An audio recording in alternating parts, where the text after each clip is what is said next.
ერთი რაზეც მინდა აქცენტი გავაკეთო, რაც ასე ვთქვათ, ჩემს თვალწინ მოხდა ის სცენა მინდა აღვიდგინო, ეს იყო TBC ბანკში, როდესაც უკვე ბატონი ჯემალი დაპატიმრებულია და მისი აი მაგნატის წილის გადანაწილების ერთი ეპიზოდია, როდესაც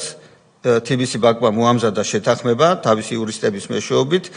და ამ შეთანხმების, ახლა თუ დეტალებს ზუსტად გავიხსენებ, ამ შეთანხმების თანახმად 5% უნდა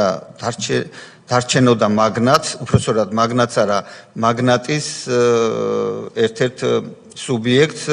რომელზეც წილი ქონდა გადანაწილებული, თუ არ ვცდები ბატონი ბუჩუკური იყო ასეთი,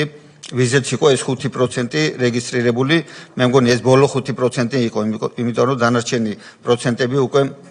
გადანაწილებული ქონდა და TBC ბანკმა მოამზადა შეთანხმება ამ 5%-ის გადაფორმებასთან დაკავშირებით, თუმცა აღარ მახსოვს რის სანაცვლოდ, რატო უნდა გადაეფორმებინა ბუჩუკურს აღნიშნული და ბოლო 5%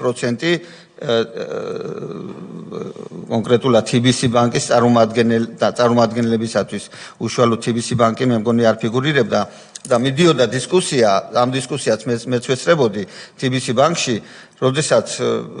მე ვცდილობდი ყველანაირად რომ ეს 5% მაინც შენარჩუნებულიყო და არ მომხდარიყო ამ 5%-ის დათმობა. მაგრამ რაღაცა პერიოდის შემდეგ შემოდის ამ მოლაპარაკების ასე ვთქვათ ოთახში ბატონი ბუცხრიკიძე და ულტიმატუმს აყენებს რომ თუ ეხლა ამ შეთანხმებას თქვენ ხელს არ მოაწერთ, მოკლედ ჩაიშლება ეს მოლაპარაკება და ეს 5%-იც არ დაგრჩება თუ რაღაც აღარ მახსოვს 5%-ამდე დადიოდა წილი თუ ეს 5%-იც უნდა გასხვისებულიყო, ყოველ შემთხვევაში ეს იყო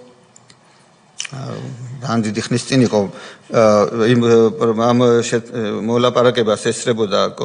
ბუჩუკური, იურისტი, ბანკის იურისტი, აღარ მახსოვს კიდე ვინ იყო იქ, მაგრამ შემოსვლა ბატონი ბუცხრიკიძესი ეს ფაქტი იყო, რაც ჩემს თვალწინ მოხდა და მან ეს ულტიმატუმი წამოაყენა და ჩვენი ძულებული გავხდით, რომ ასე ვთქვათ, იმ